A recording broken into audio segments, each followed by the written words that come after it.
গল্পটা ছিল আমার আর আমার বন্ধুর। আমাদের বন্ধুত্ব এটা অনেক সুন্দর ছিল, খুব ভালোই কাটছিল দিনগুলা। কিন্তু হঠাৎ করে কি জানি কি হয়ে গেল। ওয়েট ওয়েট ওয়েট, চলুন শেষ থেকে শুরু না করে প্রথম থেকে শুরু করি।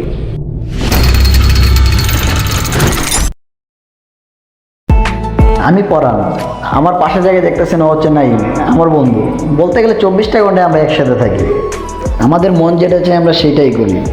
অনেকে আমাদেরকে নিয়ে অনেক বাজে মন্তব্য করে, এগুলো আমরা শুনে না শোনার ভান করি। কি দরকার ও যত অপরের কথাই কান দেয়ার।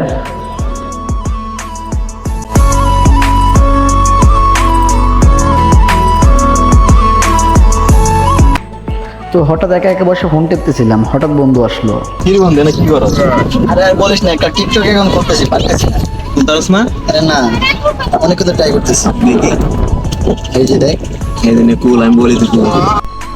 ইন্টারনেট সম্পর্কে তেমন ভালো আইডিয়া নেই আমার। তো বন্ধু আমাকে টিকটক অ্যাকাউন্ট খোলা শেখাচ্ছে, কীভাবে অ্যাকাউন্ট খুলতে হয়, কীভাবে কি ভিডিও আপলোড করতে হয়, এইগুলাই আর কি। অ্যাকাউন্ট খোলার পর টিকটকে তো ভিডিও আপলোড করতে হবে, তো টিকটক ভিডিও করতেছি। ভালোই লাগতেছিল। এই ভালো লাগাটা একদিন কাল হয়ে দাঁড়ায়। কে জানতো আমাদের এত সুন্দর বন্ধুত্বটা এইভাবে নষ্ট হয়ে যাবে। তো এইভাবে কিছু সময় আড্ডা, টিকটক ভিডিও বানানোর পর হঠাৎ বাসায় যাওয়ার পথে এলাকার এক বকাটে ছেলের সাথে দেখা হয়ে যায়। এই এদিকে আয়। কি আমি? হ্যাঁ তুই। কিছে? বড় ভাই দেখলো সালাম টালাম দিতে হয় না বেটা? বড় ভাই কি আবার? কে ওই আবার চোখে বড়? লাগে না তো? চোখে লাগে না? আমি তো এই এলাকার বড় ভাই। এ বেটা, এদিকে আমার থেকে বেশি বড় নাকি? এক লগে চলাফেরা করছি, কি এর বড় কি ভাই? কস এগুলা? তুই আমারই কি এর চিনিস বড় না? ভাই? যা, আমি তোর পরে এক সময় দেখে নিব, কিন্তু এখন না, পরে। এখন না, যখন দেখে তখন দেখে যা, আমরা যা। কে জানতো এই ছোট্ট একটি ঝামেলা জীবনে এত বড় কাল হয়ে দাঁড়াবে, শেষ করে দিবে পুরো একটা জীবন। কি রে বন্ধু, কি করছ? আরে আর কইস না, কইতে এক বড় ভাই গুলা এলো কি পাগল ছাগল, ওরা কি সিনিয়র দিতাম। হ্যাঁ বড় ভাই, কিতা কই? ওই যে আমগুলা রোসমান আছে না, হুম। ওই ওরা ভাই কইতাম আমি।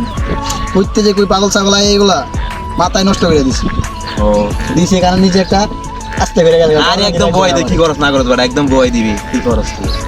পাশ লাগলে বন্ধু। হ্যাঁ আসি। বন্ধুর সাথে কথা বলতে বলতে হঠাৎ করে বন্ধুর ফোনে কে জানি একটা ফোন করলো। তখন কিছু না ভেবে বন্ধু বললো থাক আমি চলে যাই। তখন আমি বললাম আচ্ছা ঠিক আছে যা।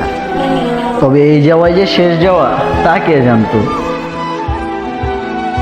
এই তুই এদিকে আয়। তুই তোমার বন্ধু ছিলি? আমি তোরে বলতেছি, বল কি রে বন্ধু? তোর একটা বন্ধু আছে না?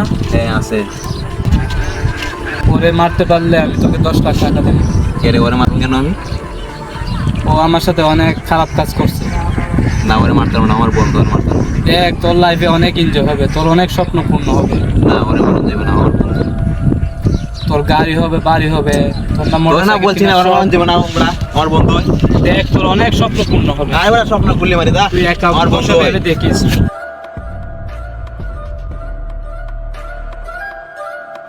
ওরে মারতে পারলে তুমি 10 লাখ টাকা দেবে। ওরে মারতে পারলে তুমি 10 লাখ টাকা দেবে। বন্ধুরে অর্ডার নিয়ে দিতে পারলে 10 লাখ টাকা পাইমু। 10 লাখ টাকা পাইলে আমার অনেক স্বপ্ন পূরণ হইব। আর বন্ধু একটা গেলে 10 পাইমু, সমস্যা নাই।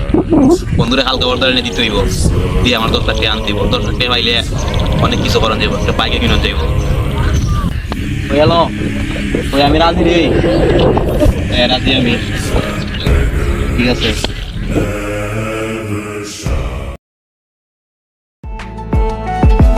কি দেখি করবি বল। করতে হবে তোকে একটা কাজ। বাবা কি করবি বল।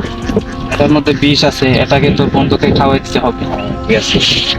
আমার টাকা তোর টাকা ব্যাগ এই দেখ। হইছে? হয়েছে যা। যা, কাজটা কিন্তু ভালোভাবে করিস কিন্তু। আচ্ছা ঠিক আছে, এটা হয়ে যাবে।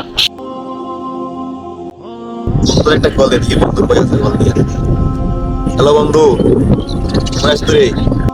বন্ধু আমি শান্তিনগর বিচের মধ্যে বসে রয়েছি। তাই আছে তাই আছে।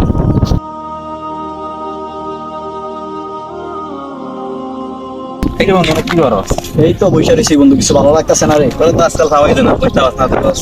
বেশি একটা ঘর থেকে বার হয় না, রাস্তায় বেরিয়ে তোর বলে একটা ইসিরান দিলাম। স্পিডার ধরতে আমার জন্য হ্যাঁ। ভালো খাই। তুই খাবি নাকি? খাইছিস? না আমি খাইছি, 10 না খাইছি। নে আর একটু খা। আর না তুই দাও। আচ্ছা, খাই দে। যাচ্ছি বেটা। এই স্প্রে এমন লাগতেছে কেন? আর এটা ভালো হয়েছে বাট এটা খাই আনছি দশ না দেখতাম ব্যথা করতেছে রে খাওয়াইলি বন্ধু তুই আমারে অনেক ব্যথা করতেছে রে। আরে বন্ধু জানোস তুই কি করছিস তোর মার তোমার 10 লাখ টাকা বাজেট করছে তুই আমার সাথে পেমেন্ট করতে পারলি, এটা ঠিক করস না বন্ধু। আসলে কেউ কারো আপন হয় না, তোর নিজের ভাই ভাবতাম, তুই আমার সাথে পেমেন্ট করতে পারলি। আরে বেটা তোর মার তোমার 10 লাখ টাকা দিতে বুঝছস তোর মতো একটা বন্ধু গেলে 10টা বন্ধু বুঝছস বেমানের বাচ্চা। এই বন্ধুর জন্য কত কি না স্যাক্রিফাইস করছি, আজকে দিন শেষে এই পরিণতি।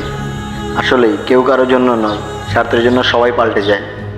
অবশেষে এইটাই মেনে নিলাম, হয়তোবা আমার জন্য এই শহরটাই ছিল ভুল।